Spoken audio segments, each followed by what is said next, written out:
Hi friends, welcome to my channel. ఈరోజు వీడియోలో మీరు దోశ ఎప్పుడు చేసుకున్నా కానీ క్రిస్పీగా, మంచి కలర్ఫుల్గా, టేస్టీగా రావడం కోసం ఎలాంటి మెజర్మెంట్స్ వాడితే మనకి దోశ అనేది ఈ విధంగా పర్ఫెక్ట్గా వస్తుంది, పిండిని ఫెర్మెంట్ చేసుకునేటప్పుడు ఎలాంటి జాగ్రత్తలు పాటించాలి, దోశని వేసుకునేటప్పుడు ఎలాంటి జాగ్రత్తలు పాటించాలి, ఇవన్నీ కూడా ఈ వీడియోలో క్లియర్గా చూపించబోతున్నాను. ఈ వీడియోని స్కిప్ చేయకుండా పూర్తిగా చూసారంటే మీరు ఎప్పుడు దోశల పిండిని ప్రిపేర్ చేసుకున్నా కానీ ఈ విధంగా క్రిస్పీగా మంచి రంగుతో దోశ అనేది రెడీ అయిపోతుంది. ఇక లేట్ చేయకుండా ఈ దోశల పిండి ప్రాసెస్ని స్టార్ట్ చేసేద్దాము. ఫస్ట్ ఒక పెద్ద గిన్నెని తీసుకొని దానిలోకి 2 కప్పుల వరకు బియ్యాన్ని వేసుకోవాలి. తర్వాత దీనిలోకి అదే కప్పుతో అరకప్పు వరకు మినపగుళ్ళని వేసుకోండి. తర్వాత దీనిలోకి అరకప్పు వరకు పచ్చిశనగపప్పుని వేసుకోండి. ఇలా పచ్చిశనగపప్పుని వేసుకోవడం వలన మీకు దోశ అనేది మంచి క్రిస్పీగా వస్తుంది, అలాగే మంచి రంగుతో వస్తుంది. తర్వాత దీనిలోకి 1/2 టేబుల్ స్పూన్ మెంతుల్ని వేసుకోండి. ఇలా మెంతుల్ని వేసుకోవడం వలన దోశ మనకి మంచి స్మెల్ వస్తుంది, అలాగే కలర్ వస్తుంది, దోశ పెనానికి బాగా స్టిక్ అయి ఉంటుంది. అందుకోసమని మెంతుల్ని వేసుకోవాలి. అలాగే ఇలా మెంతుల్ని వేసుకోవడం వలన మనకి దోశల పిండి ఫెర్మెంటేషన్ కూడా మంచిగా జరుగుతుంది. ఇవన్నీ వేసుకున్న తర్వాత వీటిని 2-3 సార్లు శుభ్రంగా కడగండి. అంటే నీళ్లు మనకి క్లీన్గా వచ్చే వరకు శుభ్రంగా కడగాలి. ఇలా శుభ్రంగా కడిగిన తర్వాత ఈ గిన్నె పైన మూత పెట్టేసి 6 గంటల సేపు నానబెట్టాలి. మీరు అంతకన్నా ఎక్కువసేపు నానబెట్టాల్సిన అవసరం లేదు. 4 నుండి 6 గంటల సేపు నానబెడితే సరిపోతుంది. తర్వాత ఇంకొక చిన్న గిన్నెని తీసుకొని మీరు ఇందాక ఏ కప్పుతో అయితే బియ్యాన్ని వేసుకున్నారో అదే కప్పుతో అరకప్పు వరకు అటుకుల్ని వేసుకోండి. అటుకుల్ని మరీ పలుచగా కాకుండా కొంచెం మీడియంగా ఉన్న అటుకుల్ని వేసుకున్నారంటే దోశ పర్ఫెక్ట్గా వస్తుంది. వీటిని కూడా ఒకసారి కడిగేసి తర్వాత ఇవి మునిగేంత వరకు మీరు తాగే మంచినీళ్ళని పోసుకొని నానబెట్టుకోవాలి. పప్పులన్నీ 6 గంటల సేపు నానిన తర్వాత చూపిస్తున్నాను, చూసారా? మనకి అన్నీ కూడా చక్కగా నానిపోయాయి. అలాగే మనం నానబెట్టిన అటుకులు కూడా నీళ్ళని పీల్చుకుని చక్కగా నానిపోయాయి. ఇప్పుడు ఈ పప్పుల్ని మిక్సీ జార్లో అయినా గ్రైండ్ చేసుకోవచ్చు, గ్రైండర్లో అయినా గ్రైండ్ చేసుకోవచ్చు. నేనైతే గ్రైండర్లో గ్రైండ్ చేసుకుంటున్నాను. తర్వాత పిండిని కొంచెం బరకగా గ్రైండ్ చేసుకోవాలి. ఇలా రవ్వలా గ్రైండ్ చేసుకుంటేనే దోశ క్రిస్పీగా వస్తుంది. పిండిని మెత్తగా గ్రైండ్ చేసుకున్నారనుకోండి దోశ సాఫ్ట్గా వచ్చేస్తుంది. కాబట్టి పిండిని కొంచెం బరకగా గ్రైండ్ చేసుకోవాలి. ఇలా గ్రైండ్ చేసుకున్న పిండిని గిన్నెలోకి వేసుకున్న తర్వాత ఈ పిండిని చేత్తో బాగా కలుపుకోవాలి. కనీసం ఒక 2 నిమిషాలైనా కలుపుకోవాలి. ఇలా చేత్తో కలుపుకోవడం వలన పిండి ఫెర్మెంటేషన్ చాలా బాగా జరుగుతుంది. ఇలా 2 నిమిషాలు కలుపుకున్న తర్వాత దీనిపైన మూత పెట్టేసేసి ఈ పిండిని కనీసం 8 గంటల సేపు పులియపెట్టాలి. మీరు రేపు ఉదయం బ్రేక్ఫాస్ట్లోకి ఈ దోశల్ని ప్రిపేర్ చేసుకోవాలంటే ముందు రోజు మధ్యాహ్నం టైంలో 12-1 గంట ఆ టైంలో పప్పులన్నీ నానపెట్టేసుకొని సాయంత్రం 7-8 ఆ టైంలో ఈ పప్పుల్ని గ్రైండ్ చేసుకొని నైట్ అంతా పిండిని అలా వదిలేసారంటే చక్కగా ఉదయానికల్లా పిండి పులుస్తుంది. ఇక్కడ నేను కూడా ముందు రోజు నైట్ గ్రైండ్ చేసేసుకొని నెక్స్ట్ డే ఉదయాన్నే పిండిని చూపిస్తున్నాను, చూసారా?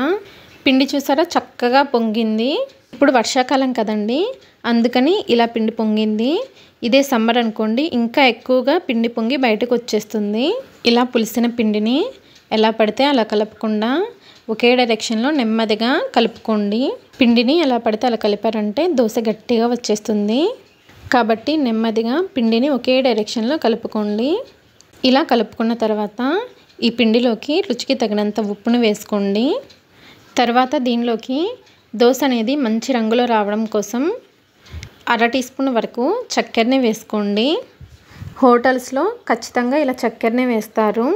అలా చక్కెరని వేయడం వల్లనే దోశ మంచి కలర్ఫుల్గా గోల్డెన్ కలర్లో వస్తుంది. మీకు చక్కెర వద్దు అనుకుంటే స్కిప్ చేసేయండి. తర్వాత దోశ మంచి క్రిస్పీగా రావడం కోసం 2 నుండి 3 టీ స్పూన్ల వరకు బొంబాయి రవ్వని వేసుకోండి. దీన్నే ఉప్మా రవ్వ, సుజీ రవ్వ అంటారు కదా, దాన్ని వేసుకోవాలి. దీని ప్లేస్లో మీరు కావాలంటే ఇడ్లీ రవ్వని కూడా వేసుకోవచ్చు. ఇవన్నీ వేసుకొని పిండిలో కలిసేట్లు చక్కగా కలుపుకోవాలి. పిండిని మరీ లూజ్గా కాకుండా మరీ గట్టిగా కాకుండా మీడియంగా కలుపుకోవాలి. మనకి దోసల పిండి రెడీ అయిపోయింది. ఇప్పుడు దోసలు వేసుకోవడానికి స్టవ్ ఆన్ చేసి దోసల పెనాన్ని పెట్టుకొని పెనాన్ని బాగా వేడి చేసుకోవాలి.